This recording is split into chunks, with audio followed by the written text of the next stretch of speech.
Be be Fatima الزہرا سلام اللہ علیہا کا وقت آخر آیا تو آپ نے امام علی علیہ السلام سے وصیت کی کہ اے علی، میرے بعد ایک شجاع قبیلے سے شادی کرنا، اللہ اس سے تمہیں ایک بیٹا دے گا اور اس کا نام تم عباس رکھنا، اور یہ میرے ہاتھوں سے بنا ہوا کرتا اسے دینا اور کہنا کربلا میں میرے حسین کی حفاظت کرے۔ بس جناب سیدہ کی شہادت کے تھوڑے عرصے بعد امام علی علیہ السلام ایک دن بی بی سیدہ کی وصیت کا ذکر اپنے بھائی عقیل سے کرتے ہیں۔ جناب عقیل فرماتے ہیں کہ عرب کے دو ہی بڑے قبیلے ہیں جو بہادری میں اپنا ایک الگ مقام رکھتے ہیں، ایک قبیلہ بنی ہاشم جسے ہم ہیں، اور دوسرا قبیلہ کلاب ہے۔ اے علی، اس قبیلہ کلاب کا سردار اور سب سے شجاع ترین مرد حزام ہے۔ عرب کے تمام بہادر 6 ماہ اس سے جنگ سیکھنے جاتے ہیں۔ میں آج ہی اس کے گھر جاتا ہوں اور آپ کے لیے رشتہ مانگتا ہوں۔ حضرت حزام کے والد کا نام ام الانسا تھا، یعنی نیزوں سے کھیلنے والا، اور آپ کی زوجہ کا نام ثمامہ بنت سہیل تھا۔ یہ قبیلہ اتنا بہادر ہوا کرتا تھا کہ اپنے جانوروں کو رسی سے نہیں باندھا کرتے تھے، بلکہ اپنے جانوروں کو اپنے بازوں کی طاقت سے قابو کیا کرتے تھے۔ بس ادھر سے جناب عقیل چلتے ہیں اور وہاں حضرت حزام کی بیٹی جس کا نام فاطمہ تھا، جو بہت ہی سخی، با ادب اور اہل بیت کے گھرانے سے محبت کرنے والی تھی۔ آپ کے والد نے آپ کا نام فاطمہ حضرت محمد مصطفیٰ صلی اللہ علیہ وآلہ وسلم کے عشق میں رکھا تھا کہ رسول اللہ کی بیٹی کا نام فاطمہ ہے تو میں بھی اپنی بیٹی کا نام فاطمہ رکھتا ہوں، تاکہ روز قیامت میری بیٹی فاطمہ رسول اللہ کی بیٹی فاطمہ کی کنیز بن کے اٹھے۔ اتنے میں آپ کی بیٹی خواب دیکھتی ہیں کہ آسمان سے ایک چاند ان کے ہاتھ پہ گرتا ہے اور 3 ستارے ان کی جھولی میں آ گرتے ہیں۔ بی بی جیسے ہی اس خواب کو دیکھی تو اپنی والدہ سے ذکر کرتی ہے۔ ابھی بی بی خواب بتا ہی رہی تھی کہ اتنی دیر میں جناب عقیل دروازے پہ صدا دیتے ہیں۔ جناب حزام جیسے ہی جناب عقیل کو دیکھتے ہیں تو فوراً اپنے گھر لے کے آتے ہیں اور کہتے ہیں کہ آج ہاشمی خاندان ہم پہ کیسے مہربان ہوا۔ جناب عقیل فرماتے ہیں کہ میرے بھائی علی کا رشتہ میں آپ کی بیٹی فاطمہ کے لیے لے کے آیا ہوں۔ جناب حزام آنکھوں کو نم کرتے ہیں اور قدموں پہ ہاتھ رکھ کے کہتے ہیں، اے ابو طالب کے بیٹے عقیل، میں اس قابل کہاں کہ میری بیٹی رسول اللہ کے گھر جائے، یہ تو آپ کی کرم نوازی ہے۔ اور یوں 17 میں اس قابل کہاں کہ میری بیٹی رسول اللہ کے گھر جائے، یہ تو آپ کی کرم نوازی ہے۔ اور یوں 17 رجب شب جمعہ 21 ہجری کو مولا علی اور بی بی فاطمہ بنت حزام کی شادی ہوتی ہے۔ بس جیسے ہی بی بی رخصت ہو کے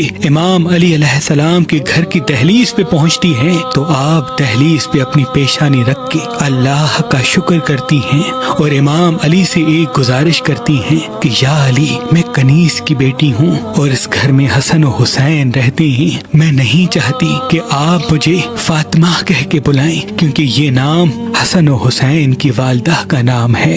امام علی علیہ السلام نے بی بی فاطمہ بنت حزام کو دیکھا اور فرمایا، آج سے ہم آپ کو ام البنین کہیں گے، یعنی بیٹوں کی ماں۔ 4 شعبان 22 ہجری کو اللہ نے امام علی اور بی بی ام البنین سے ایک بیٹا عطا کیا جس کا نام امام علی علیہ السلام نے عباس رکھا، یعنی وہ شیر جو میدان کو چیر دیتا ہے۔ اور کچھ سالوں کے بعد آپ کو دوسرا بیٹا جعفر ہوا اور تیسرا بیٹا عمران عثمان ہوا اور چوتھا بیٹا عبداللہ ہوا۔ بی بی ام البنین اپنے تمام بیٹوں سے بار بار کہتی کہ خبردار، حسن و حسین کو کبھی بھی اپنا بھائی نہ سمجھنا، وہ تمہارے آقا ہیں اور تم ان کے غلام۔ بس جیسے ہی جناب عباس تھوڑے بڑے ہوئے، امام علی علیہ السلام نے بی بی سیدہ کا ہاتھوں کا بنایا ہوا کرتا جناب عباس کو پہنایا اور وصیت کی کہ اے عباس، تمہاری موجودگی میں حسین پہ کبھی کوئی تکلیف نہ آئے، کیونکہ یہ وصیت تمہیں رسول اللہ کی بیٹی نے کی ہے۔ تاریخ لکھتی ہے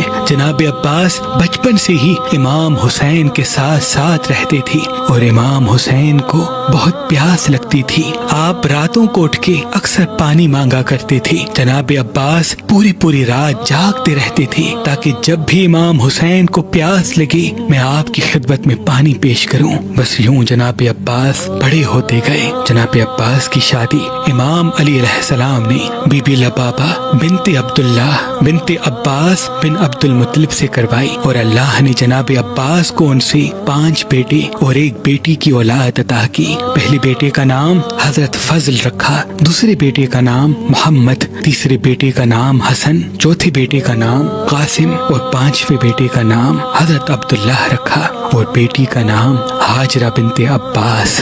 بس امام علی کی شہادت ہوتی ہے اور دور بدلتا جاتا ہے۔ جب امام حسین علیہ السلام 4 شعبان 22 ہجری کو اللہ نے امام علی اور بی بی ام البنین سے ایک بیٹا عطا کیا، جس کا نام امام علی علیہ السلام نے عباس رکھا، یعنی وہ شیر جو میدان کو چیر دیتا ہے۔ اور کچھ سالوں کے بعد آپ کو دوسرا بیٹا جعفر ہوا، اور تیسرا بیٹا عمران عثمان ہوا، اور چوتھا بیٹا عبداللہ ہوا۔ بی بی ام البنین اپنے تمام بیٹوں سے بار بار کہتی کہ خبردار، حسن و حسین کو کبھی بھی اپنا بھائی نہ سمجھنا، وہ تمہارے آقا ہیں اور تم ان کے غلام۔ بس جیسے ہی جناب عباس تھوڑے بڑے ہوئے، امام علی علیہ السلام نے بی بی سیدہ کا ہاتھوں کا بنایا ہوا کرتا جناب عباس کو پہنایا اور وصیت کی کہ اے عباس، تمہاری موجودگی میں حسین پہ کبھی کوئی تکلیف نہ آئے، کیونکہ یہ وصیت تمہیں رسول اللہ کی بیٹی نے کی ہے۔ تاریخ لکھتی ہے جناب عباس بچپن سے ہی امام حسین کے ساتھ ساتھ رہتے تھے، اور امام حسین کو بہت پیاس لگتی تھی۔ آپ راتوں کو اٹھ کے اکثر پانی مانگا کرتے تھے۔ جناب عباس پوری رات جاگتے رہتے تھے تاکہ جب بھی امام حسین کو پیاس لگے میں آپ کی خدمت میں پانی پیش کروں۔ بس یوں جناب عباس بڑے ہوتے گئے۔ جناب عباس کی شادی امام علی علیہ السلام نے بی بی لبابہ بنت عبداللہ بنت عباس بن عبد المطلب سے کروائی، اور اللہ نے جناب عباس کو ان سے 5 بیٹے اور 1 بیٹی کی اولاد عطا کی۔ پہلے بیٹے کا نام حضرت فضل رکھا، دوسرے بیٹے کا نام محمد، تیسرے بیٹے کا نام حسن، چوتھے بیٹے کا نام قاسم اور 5ویں بیٹے کا نام حضرت عبداللہ رکھا، اور بیٹی کا نام ہاجرہ بنت عباس۔ بس امام علی کی شہادت ہوتی ہے اور دور بدلتا جاتا ہے۔ جب امام حسین علیہ السلام مدینے کو چھوڑتے ہیں، تب بی بی صغرا کے پاس اپنی والدہ بی بی ام البنین چھوڑ کے جاتے ہیں تاکہ وہ بی بی صغرا کے ساتھ رہیں، اور جناب عباس کا چھوٹا بیٹا عبداللہ بھی بی بی صغرا کے پاس چھوڑ کے جاتے ہیں، جن کی عمر چند سال کی تھی، جن سے بعد میں حضرت عباس کی نسل آگے چلتی ہے۔ جیسے ہی بی بی ام البنین نے یہ دیکھا کہ امام حسین مجھے یہاں چھوڑ کے جا رہے ہیں، آپ فوراً اپنے 4 بیٹوں کو بلاتی ہیں اور کہتی ہیں میں تم 4 کو وصیت کرتی ہوں کہ آخری دم تک امام حسین کی حفاظت کرنا۔ اگر تمہاری موجودگی میں میرے امام حسین پہ کوئی آنچ آئی تو میں کبھی بھی تم کو معاف نہیں کروں گی۔ 4 بیٹے بی بی ام البنین کے قدموں کا بوسہ لیتے ہیں اور ماں سے الوداع کر کے امام حسین مجھے یہاں چھوڑ کے جا رہے ہیں، آپ فوراً اپنے 4 بیٹوں کو بلاتی ہیں اور کہتی ہیں میں تم 4 کو وصیت کرتی ہوں کہ آخری دم تک امام حسین کی حفاظت کرنا۔ اگر تمہاری موجودگی میں میرے امام حسین پہ کوئی آنچ آئی تو میں کبھی بھی تم کو معاف نہیں کروں گی۔ 4 بیٹے بی بی ام البنین کے قدموں کا بوسہ لیتے ہیں اور ماں سے الوداع کر کے امام حسین کے قافلے میں چلتے ہیں۔ امام حسین کے قافلے کی پوری ذمہ داری ان 4 شہزادوں پہ تھی، اور جناب عباس پورے لشکر کے علمبردار تھے۔ بس یہ قافلہ مکے اور مکے سے کربلا جیسے ہی پہنچتا ہے، 10 محرم کا سورج طلوع ہوتا ہے، جناب عباس جیسے ہی دیکھتے ہیں کہ علی اکبر امام حسین سے اجازت مانگ رہے ہیں، آپ کہتے ہیں اے میرے مولا، میں اپنے بچوں کو آپ کے بچوں پہ قربان کرنا چاہتا ہوں، مجھے اجازت دیجیے۔ اور یوں بنی ہاشم میں سب سے پہلے جناب عباس کے سب بھائی شہید ہوتے ہیں۔ جب تینوں بھائی شہید ہو جاتے ہیں تو پھر آپ اپنے بچوں کو امام حسین کے قدموں میں قربان کرتے ہیں اور پھر اپنے لیے اجازت طلب کرتے ہیں۔ امام حسین فرماتے ہیں اے عباس، تو میری فوج کا علم بردار ہے۔ جناب عباس دیکھتے رہتے ہیں اور ایک ایک شہید شہادت کا جام پیتا جاتا ہے۔ بالآخر جب 3 دن مسلسل پیاسا رہنے کی وجہ سے بچوں کے رونے کی آواز جناب عباس کے بار بار کانوں میں آتی ہے، آپ بی بی سکینہ کے ساتھ امام حسین کی خدمت میں آ کے عرض کرتے ہیں اے میرے آقا، یہ معصوم بچے پانی کے لیے تڑپ رہے ہیں، مجھے اجازت دیجیے کہ میں نہر سے پانی لے کے آؤں۔ امام حسین نے آنکھوں کو نم کیا اور فرمایا اے عباس اگر اجازت لینی ہے تو جا اپنی بہن زینب سے اجازت لی۔ بس جناب عباس بی بی سکینہ کے ساتھ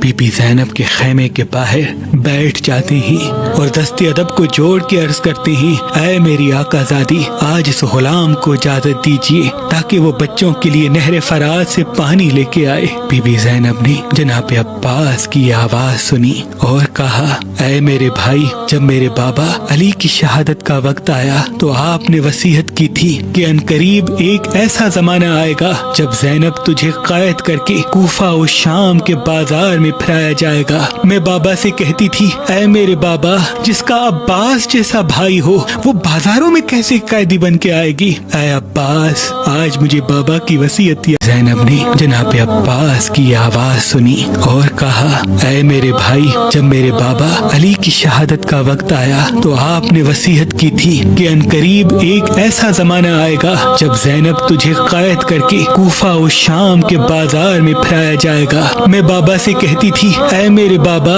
جس کا عباس جیسا بھائی ہو وہ بازاروں میں کیسے قیدی بن کے آئے گی؟ اے عباس، آج مجھے بابا کی وصیت یاد آتی ہے۔ بس جناب عباس بی بی زینب سے اجازت لے کے نہر فرات پہ آتے ہیں اور ایک ایسا حملہ کرتے ہیں کہ فوج کو چیر کے دریا پہ قبضہ کر لیتے ہیں۔ جیسے ہی پانی کو دیکھتے ہیں، پانی میں بی بی سکینہ کا تڑپتا ہوا چہرہ نظر آتا ہے۔ آپ پانی کو دیکھ کے زار و قطار روتے ہیں اور مشق کو بھرنا شروع کر دیتے ہیں اور پیاسے ہی گھوڑے پہ سوار ہو کے واپس خیام کی طرف پلٹتے ہیں۔ فوج یزید میں ہلچل مچ جاتی ہے کہ اگر پانی حسین کے خیمے تک پہنچ گیا تو پھر ان کو شہید کرنا مشکل ہو جائے گا۔ چاروں طرف سے فوج گھیر لی اور عباس پہ تیر چلانا شروع کر دی۔ جناب عباس فوج سے لڑتے جاتے ہیں، آگے بڑھتے جاتے ہیں۔ تاریخ نے لکھا ہزاروں کی تعداد میں تیر آپ پر چلائے جاتے ہیں۔ آپ تیروں کو روکنے کے لیے جیسے ہی ایک مرتبہ اپنے بازو کو اوپر کرتے ہیں تو پیچھے سے چھپ کے کوئی ظالم آپ کے ایک بازو پہ وار کرتا ہے اور آپ کا ایک بازو کٹ کے زمین پہ گر جاتا ہے۔ آپ صرف یہی چاہتے ہیں کہ کیسے بھی کر کے یہ پانی امام حسین کے معصوم بچوں تک پہنچایا جائے۔ آپ مشق اور علم دوسرے بازو میں سنبھال کے تیز تیز خیام کی طرف بڑھتے ہیں کہ اتنے میں کوئی ظالم پھر سے آپ کے دوسرے بازو پہ وار کرتا ہے۔ آپ کا دوسرا بازو بھی قلم ہو جاتا ہے۔ آپ مشق کو اپنے دانتوں میں سنبھال کے خیام کی طرف بڑھتے جاتے ہیں کہ اتنے میں ایک تیر آپ کی دائیں آنکھ میں لگتا ہے۔ جناب عباس تڑپ اٹھتے ہیں اور چاہتے ہیں کہ اپنی آنکھ کا تیر نکال دیں، لیکن آپ کے بازو پہلے ہی شہید ہو چکے ہوتے ہیں۔ آپ جیسے ہی تیر کو نکالنے کے لیے اپنی زانوں کا سہارا لیتے ہیں، اتنے میں کوئی ظالم آپ کے سر پہ گرز مارتا ہے اور آپ گھوڑے کی زین سے زمین پہ آتے ہیں۔ پوری فوج مل کے آپ پہ حملہ کرتی ہے اور آپ کے پورے جسم کو زخمی کر دیتی ہے۔ جیسے ہی علم امام حسین نے زمین کی طرف گرتا ہوا دیکھا، آپ لشکر کو چیر کے جناب عباس کے پاس آتے ہیں اور ان کا سر اپنی گود میں رکھتے ہیں۔ جناب عباس کہتے ہیں، اے میرے آقا، میں نے کبھی آپ سے کچھ نہیں مانگا، لیکن میں نے اپنی ماں سے سنا تھا کہ جب میری ولادت آپ کے دوسرے بازو پہ وار کرتا ہے، آپ کا دوسرا بازو بھی قلم ہو جاتا ہے۔ آپ مشق کو اپنے دانتوں میں سنبھال کے خیام کی طرف بڑھتے جاتے ہیں کہ اتنے میں ایک تیر آپ کی دائیں آنکھ میں لگتا ہے۔ جناب عباس تڑپ اٹھتے ہیں اور چاہتے ہیں کہ اپنی آنکھ کا تیر نکال دیں، لیکن آپ کے بازو پہلے ہی شہید ہو چکے ہوتے ہیں۔ آپ جیسے ہی تیر کو نکالنے کے لیے اپنی زانوں کا سہارا لیتے ہیں، اتنے میں کوئی ظالم آپ کے سر پہ گرز مارتا ہے اور آپ گھوڑے کی زین سے زمین پہ آتے ہیں۔ پوری فوج مل کے آپ پہ حملہ کرتی ہے اور آپ کے پورے جسم کو زخمی کر دیتی ہے۔